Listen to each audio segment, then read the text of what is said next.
Hi hello అందరికీ ఈరోజైతే మా ఇంట్లో దొండకాయ కర్రీ చేసిన. ఫస్ట్ అయితే దొండకాయ, ఆనియన్స్, టమాటా కట్ చేసి పెట్టుకోవాలి. తర్వాత గుడ్డి పెట్టి ఆయిల్ హీట్ అయిన తర్వాత ఆనియన్స్ వేసుకోవాలి. ఆనియన్స్ బాగా ఫ్రై అవ్వాలి. గోల్డ్ కలర్ వచ్చిన తర్వాత కరివేపాకు, అది చెట్టుది, బాగుంటుంది స్మెల్ కూడా.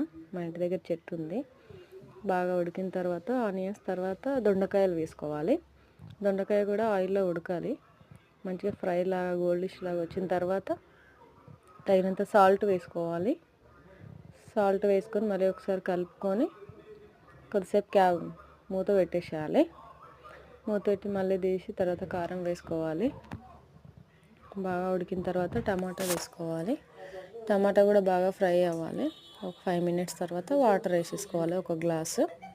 మేము ఎక్కువ మంది కాబట్టి 2 గ్లాసులు వేసిన, బాగా దగ్గరికి అయ్యే వరకు అట్లనే పెట్టేసేయాలి. చూడండి, కర్రీ అయితే చాలా బాగుంది. టేస్ట్ అయితే సబ్స్క్రైబ్ మీ.